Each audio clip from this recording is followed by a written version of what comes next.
Սյունիքի մարզի կարևորության կենսական ռազմավարական նշանակության մասին երբեք ավելորդ չէ հիշատակել, այն միշտ մեր երկրի և տարածաշրջանի թե քաղաքական, թե տնտեսական օրակարգում է։ Մարզի տարբեր հատվածներում ենթակառուցվածքների բարելավման հարցը ևս միշտ օրակարգում է և ամեն մի նոր ծրագիր ու գործընթաց յուրաքանչյուր հայ մարդու հույս է ներշնչում և դրական լիցքեր հաղորդում։ Նման զգացում է առաջանում, երբ հետևում ես հյուսիս-հարավ Միջանցքի 4-րդ տրանշի Քաջարան-Ագարակ հատվածում ընթացող բուռն շինարարությանը։ Ճանապարհի կառուցման աշխատանքներում ներգրավված են իրանական երկու կազմակերպություն, նաև հայաստանյան ընկերություններ։ Ծրագիրը կարևոր է նաև այն առումով, որ բազմաթիվ աշխատատեղեր է ապահովում կայուն և բարձր աշխատավարձով։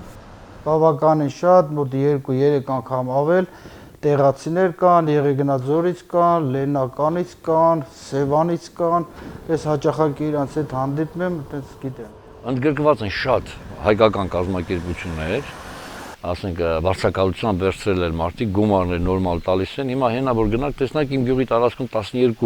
էքսկավատոր, մոտավորապես մի 20 բեռնատար անընդհատ աշխատում են։ Շինարարությունն ընթանում է լեռնային բարդ ռելիեֆի պայմաններում, 32 կիլոմետրանոց այս ճանապարհի աշխատանքները նախատեսվում է ավարտել 2027 թվականին, կկառուցվի 17 կամուրջ, 2 թունել, 30 երկրորդական ճանապարհ և այլն։ 4-րդ տրանշը հյուսիս-հարավ մայրուղու ամենալայնածավալ հատվածն է ամբողջ ծրագրում, այն Քաջարան-Ագարակ հատվածից բացի ներառում է մի քանի այլ ենթահատվածներ՝ Արտաշատ-Սիսիան, Սիսիան-Քաջարան ճանապարհները և Քաջարանի 7 կիլոմետր երկարությամբ թունելը։ Բոլոր քաղաքներից դուրս է գալիս, նույնիսկ Մեղրիից է դուրս գալիս, Մեղրիի մեջ չի մտնելու ճանապարհը, եթե նկատել եք որտեղով է գնում, քաղաքից դուրս է ճանապարհը, նույն ձև էլ Քաջարան չի մտնելու, Սիսիան չի մտնելու, Գորիս չի մտնելու, քաղաքներից անում է, որ այդ արագությունը կարողանան պահպանեն։ Հյուսիս-հարավը կնպաստի ապրանքաշրջանառության և բեռնափոխադրումների ծավալների աճին, ճանապարհի այս հատվածը հետագայում երթևեկությունը կդարձնի ավելի հարմարավետ և կխնայի ժամանակը։ Մեղրի համայնքի հարյուրավոր բնակիչներ ներգրավված են շինաշխատանքներում, թեև բարդ է միաժամանակ զբաղվել և ճանապարհաշինությամբ, և այգեգործությամբ, որն այս տարածաշրջանի բնակչության հիմնական զբաղմունքն է։ Ժողովուրդը հասցնում են իրենց այգիներում, ովքեր որ կարում են համատեղել, խոսքը հիմնականում տղամարդկանց մասին է, երիտասարդների, նաև ունենք տեղավորված կոմբինատում, ունենք մաքսակետում, որոշ տեղամասերում ունենք ոսկու հանքում, բայց մեծամասնությունը արում են այստեղ, աշխատում են այստեղ։ Աշխատողի խնդիր ունենք, աշխատատեղի խնդիր չկա, հա։ Կոմբինատում են աշխատում, ճանշինում են աշխատում, հյուսիս-հարավը հիմա որ եկել է, այնտեղ են աշխատում, մեր պնույում են աշխատում։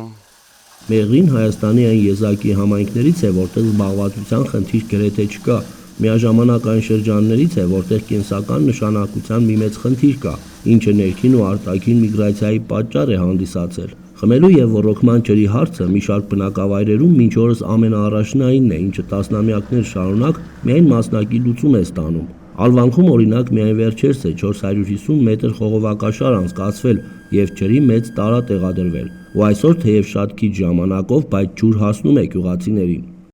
Ջրային բակ տեղադրվեց և խորքային հորը աշխատեց, դրա շնորհիվ այսօր կարողանում ենք մենք գյուղում ջրի հարցի լուծում կատարել, ամեն թաղամասին մոտ 1 ժամ, 2 ժամ կարողանում ենք ջուր տալ։ Մեղրի համայնքի ամենահեռավոր և ամենաարևոտ գյուղերի Ալվանքի, Շվանիձորի և Նռնաձորի բնակիչներին ժամանակ առ ժամանակ օգնության են հասնում ստորգետնյա ջրմուղառուները, քյարիզները, որոնք սակայն շատ բարդ է սպասարկելը, մաքրելն ու վերանորոգելը։ Ունենում ենք ստաբիլ ջուրը նոյեմբերից մինչև ապրիլ-մայիս, վարարումների հետևանքով քյարիզները լցվում են,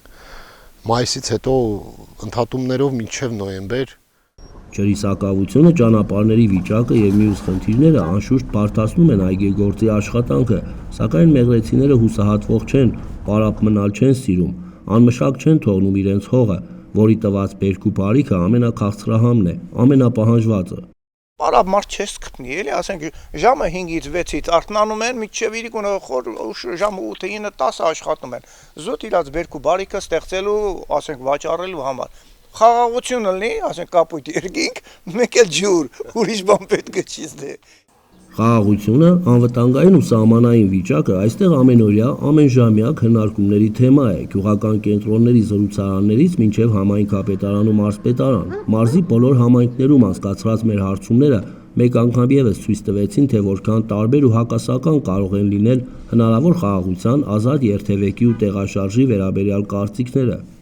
Դա ես չեմ էլ հավատում, որ Թուրքին հետ կարող է խաղաղություն լինի։ Դա թեժ չի ելել 100 տարի չի լինի։ Եթե ուզում ես ապրես, պետք է մի քիչ էլ խաղաղություն լինի, հաշտ լինի ապրես, դու էլ ինքն էլ ջհանդամը, դե դրանք էլ ինչ անես, արևաներ ու ֆրանսիացի չի որ ասես, մեր տարածքը դա է, իրանցն էլ դա է։ Խաղաղության թեզը առաջ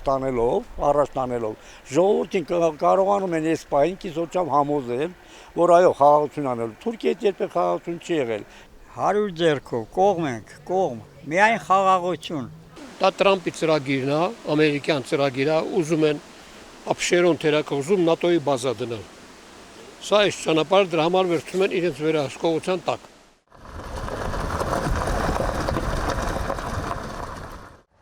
Սիսյանից Քարահունջ, Գորիսից Կապան, Մեղրի ու հայ-իրանական սահմանի մերձակա բնակավայրեր, տասնյակ գյուղեր ու քաղաքներ հյուրընկալեցին մեր աշխատախմբին։ Հիշարժան հանդիպումներ եղան հարյուրավոր հետաքրքիր ու պատվախնդիր մարդկանց հետ, հնչեցին տասնյակ կարծիքներ կարևորագույն թեմաների վերաբերյալ, եւ այդ ամբողջ իրապատումը տեղ կգտնի մեր առաջիկա տեսանյութերում։ Էդուարդ Մխիթարյան, Համբարձում, Պապոյան, Regions TV, Սյունիքի մարզ։